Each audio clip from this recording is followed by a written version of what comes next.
Lisa Vento Nielsen here from The Next Step. I wanted to make a vlog about media training. It's something that I've actually been really vocal about on a lot of my blog posts, and it ties back into the public speaking, but it's more than that. There are a lot of different layers to why I think everyone needs media training today. The first most important thing is technology. Basically, we're walking around with a computer in our pockets with our smartphones. But on top of that, there is that layer of contentment we have, or that attachment we have to having that smartphone attached to us, like here. We are curating our lives. We're posting things. We're posting our best selves in a way on Facebook and Instagram. But a lot of that is not necessarily professional. A lot of it is, this is what I made. Look at how great my food is. Look at how awesome my kids are. And a choice that I made early on with this business model is that although I will say that I'm a momtrepreneur, and I will talk in general about the balancing act that I do, I don't really share much in terms of my children's faces or the awesome things they did and stuff like that. And that was a conscious choice that I made actually before I even launched my business. And it really was about how much you share and why you share it. But I digress. The idea is with media training is that you really want to focus on building a brand. You don't want social media notoriety. You want a brand. You want to be recognized as potentially being an expert in your field or an expert across fields. That would be an awesome thing to work on, and it's something that I can help you with, and I will be helping people do it in March when we do the How to Take Your Next Step seminar at Wagner College. So just to give you a little teaser and a taste about the different ideas and functionalities that I push through in terms of media training, some of it's already on my blog.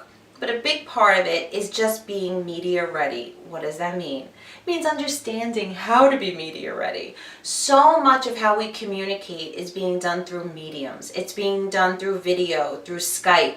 It's being done through what we write and how we write it. And for a lot of us today, our writing skills are just not where they were because we rely so much on texting. We rely so much on talking to people in person or doing other methods of communication. So we really need to work on the ability that we have in our writing, the ability that we have in being camera ready. What does that mean? Understanding how to dress for a video interview, what to do with your hands during a video interview, how to try to make eye contact through a media, through a Skype call, through a web conference. How do you do that? And understanding the different ways we have of communicating that don't translate well onto video. Is there something that we are not aware of that we do? Some people, when they're nervous, and I could do this, is they twirl their hair. When you're on an interview and you're not in person with someone, you might forget that you have this tendency to do this, and it might not be until after the call that you realize you twirled your hair the whole time. Or you might be someone who has some other issue that they do on camera that they don't realize that they do. And the only way to really identify those things is to actually do some practice videos and seeing how you look and what you do. And when I taught communications recently at the College of Staten Island, and I actually got to make my students give speeches for the whole semester, it was a joy for me. It was torture for them, but I was totally nice about it. I wasn't like my speech teacher who, when I only looked at one person during my first presentation, because that was the person I went to grammar school with, she made sure the class knew that she thought I was going to propose to that person because I stared at him so long. So thanks a lot, freshman year speech teacher at St. John's University, who shall remain nameless.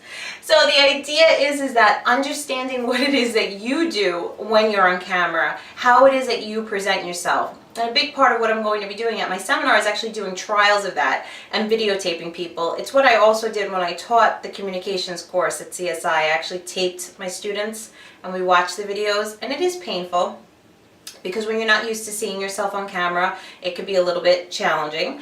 But the idea is that it will show you what you do and how you do it. So there's so much behind media training in terms of making sure you're professionally dressed, all of you. making sure if you have a Skype call or a Skype interview scheduled that no one else is around to distract you. Even if you have a puppy, make sure the puppy has somewhere to go so that it's not barking the whole time you're on the phone. Make sure that you don't have a significant other who's going to pop in the middle and maybe burp in the background or something ridiculous like that. It sounds like simple things and things that you would think of, but it's not intuitive. It's not the same as getting dressed, putting on a suit, leaving the house, and going to an interview. This is in your home, you're alone, hopefully, and there's a lot of different layers there in terms of communication and how to present yourself on that video. Something else to think about is just in terms of being ready. Being ready to answer different questions, being ready to present your thoughts in concise sound bites, and without maybe going on too long and without going on too short. So all that ties into interviewing tips too, but you're losing out on the body language. You're not seeing the whole person that's interviewing you. You might only be seeing their face. You're not understanding, are they engaged? Are they listening well? Are they distracted on their end? So there's a lot that you could try to do in terms of how you present your information from your end that can be engaging and can be remembered and actually be memorable. And a lot of that ties into building out your online presence, making your online presence be your brand so that there's stuff out there that speaks for you. A big part of what I've been doing is blogging. And I blog every day. And a lot of the content that I create, I reuse. I use it on LinkedIn. I use it on my blog. I create videos about it. And I share it. And I share it through social media. And I've made some videos and some posts about my social media strategy and how I do what I do. But the idea is that there's now standing a little bit of a body of work that represents me. You do a Google search for Lisa Vento Nielsen, there's images, there's a ton of images.